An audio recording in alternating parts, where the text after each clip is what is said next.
제가 처음 투자한 집은 대략 한 7년 동안 5천만 원이 올랐습니다. 그런데 바로 옆에 있는 단지는 약 8억이 올랐습니다. 이후 10년 동안 부동산 투자를 계속 진행하면서 해당 실수를 몇 년 전에 이제 겨우 복구를 했고 결국 부동산 투자로 경제적 자유 또한 얻었습니다. 집은 살면서 하는 모든 선택 중에서 두 번째로 중요합니다. 첫 번째가 배우자이고 두 번째가 집입니다. 그러니 돈으로 하는 의사결정 중에서는 독보적으로 가장 중요합니다.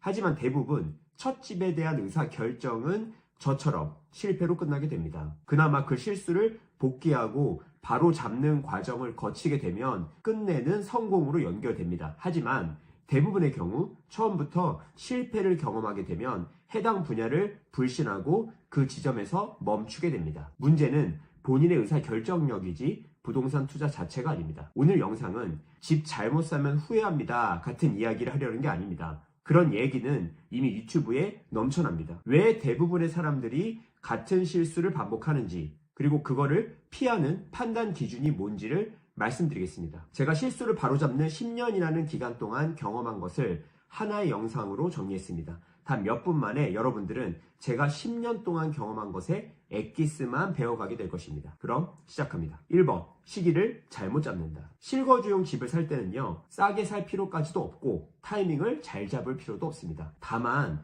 너무 비싸게 사거나 매우 안 좋은 타이밍만은 피해야 합니다. 2021년부터 2022년까지가 바로 그랬습니다. 역사상 가장 비싼 수준이었고 가장 나쁜 타이밍이었습니다. 이전 사이클에서는 2008년부터 2012년까지가 그랬습니다. 이런 비싼 가격과 잘못된 타이밍을 알아차리기는 생각보다 어렵습니다. 하지만 몇 가지 징조로 대략적으로라도 알아차릴 수가 있습니다. 실제로 저는 2016년부터 2019년까지 매년 투자를 할 정도로 왕성하게 투자했으나 2020년부터 2022년까지 3년간 투자를 단 한 건도 하지 않았었습니다. 비싸다고 판단했기 때문이죠. 전문적으로는 통화량 대비 집값, 주택 구입 부담 지수, 주택담보대출의 이자금 대비 임대료 등 많은 지표가 있습니다. 실제로 저는 이 가격에 대한 지표를 대략 한 20개 정도를 확인한 후에 투자를 진행합니다. 하지만 오늘 영상은 입문자를 위한 영상이니까 단 하나의 그리고 가장 확실한 징조를 말씀드리겠습니다. 바로 하급지 구축까지 단기간에 급등하여 뉴스의 도배가 되는 것입니다. 저는 실제로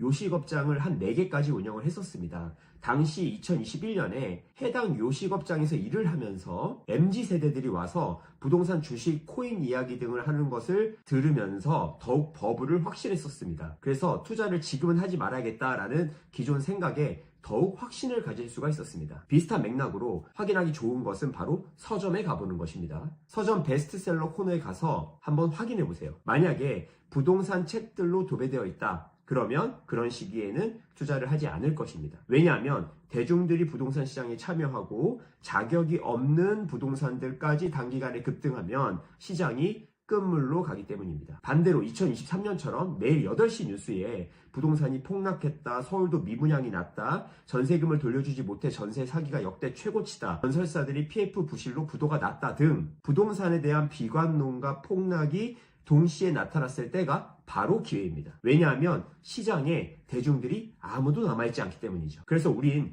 대중과 반대로 좀 더 정확하게는 대중보다 빠르게 투자해야 합니다. 2. 단지를 잘못 선택한다. 21년 가을 최고점의 집을 샀다고 하더라도 지금 서울 상위 50% 이상의 주택은 급락 후에 모두 정고점을 회복했습니다. 그만큼 입지와 상품성이 좋은 단지들은 회복 탄력성도 빠릅니다. 그런데 수도권 외곽이나 지방 아파트들은 지금 어떤가요? 아직도 전저점 부근에 머물러 있습니다. 22년 말 급락장 이후 이들은 전혀 반등을 하지 못하고 있습니다. 물론 수도권 외곽이나 지방이라고 해서 투자를 전혀 하지 않아야 한다는 이야기는 아닙니다. 저도 실제로 지방 중소도시 신축 아파트에 2번 투자를 했었고 결과는 매우 성공적이었습니다. 하지만 수도권 외곽이나 지방의 경우 난이도가 매우 높아서 일반인이 부동산 책 한두 권 읽고 투자하기에는 적합하지 않습니다. 이렇게 잘못된 단지 선택을 하는 것에 대한 해결책은 한 4가지 정도가 있습니다. 첫째, 일단 본인이 가진 자금 플러스 적절한 레버리지를 활용하여 단 한 채만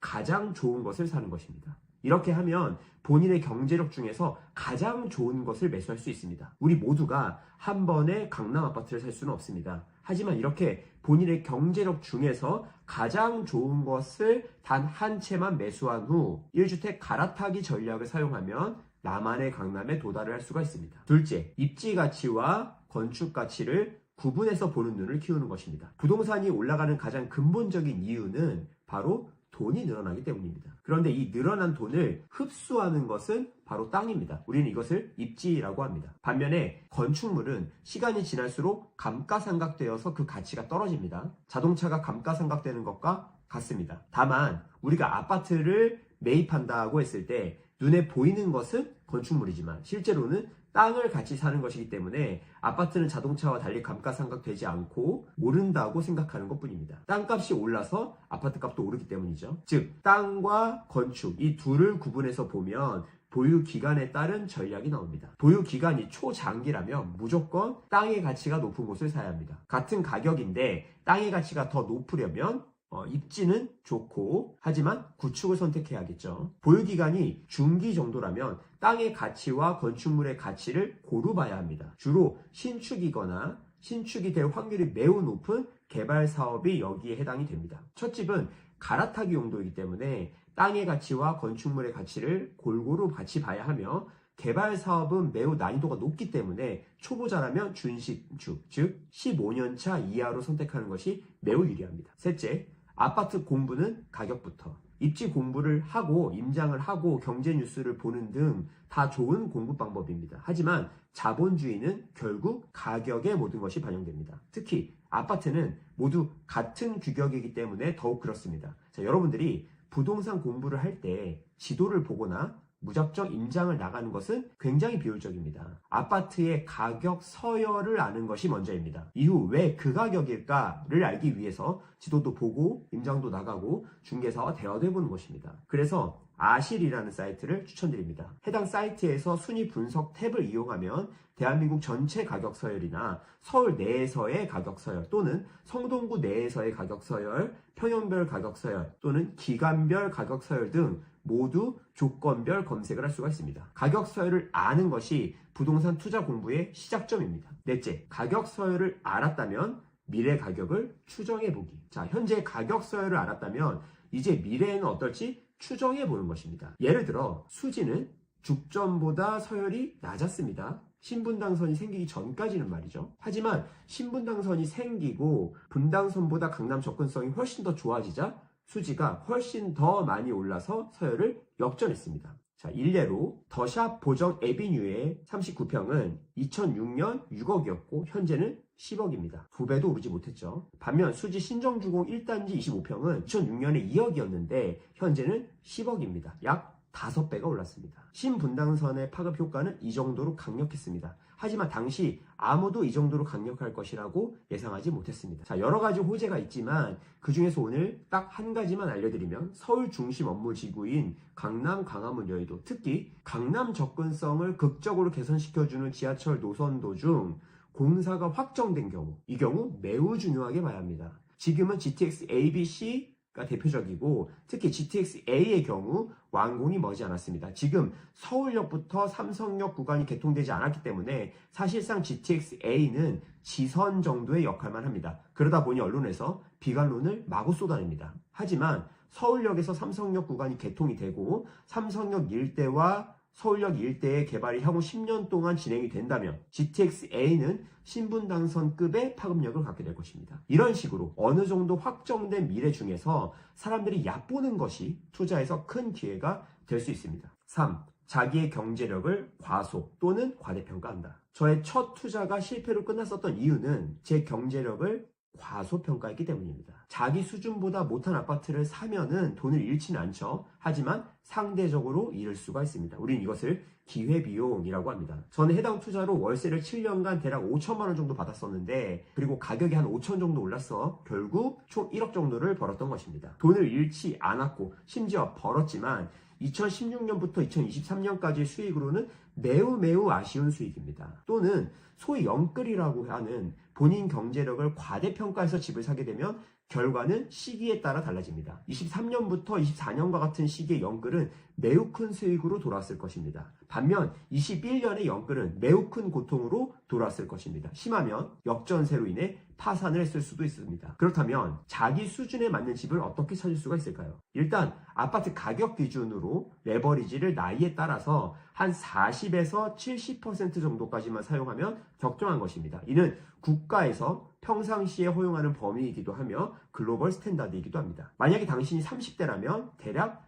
60에서 70%, 40대라면 50에서 60%, 50대라면 40에서 50% 이하로 레버리지를 사용하면 됩니다. 이 레버리지 비율은 주택담보대출과 전세금을 모두 합한 것으로 계산을 해야 됩니다. 또한 소득 기준으로는 주택담보대출 이자가 세후 소득의 20% 이하 수준, 이자와 원금을 모두 합하여 세후 소득의 40% 이하로 설정하는 것입니다. 물론 이 또한 나이에 따라서 달라집니다. 젊을수록 좀 더 높은 범주도 가능하지만 반대로 나이가 좀 들수록 좀 더 낮아야 합니다. 정리하겠습니다. 부동산 투자를 처음 하는 사람들의 결정적 실수 3가지는 1. 시기를 잘못 잡는다. 2. 단지를 잘못 선택한다. 3. 자기의 경제력을 잘못 평가해서 산다. 이렇게 3가지의 결정적인 실수와 그에 따른 해결책까지 제시해드렸습니다. 이 정도만 이해하고 매수를 해도 큰 실수를 줄일 수가 있습니다. 하지만 이것으로 충분하지는 않습니다. 부동산과 자산 배분에 대해서 더 깊은 공부를 원하시면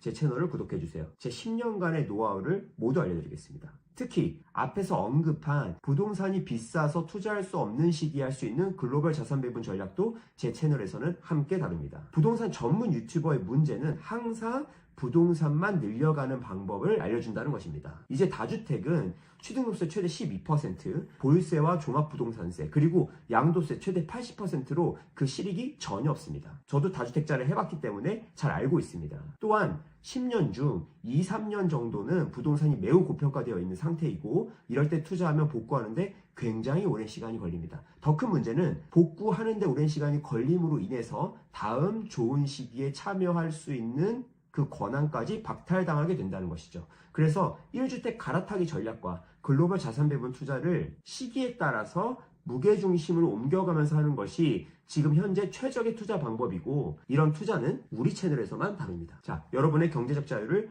응원합니다. 경제인이었습니다. 감사합니다. 안녕.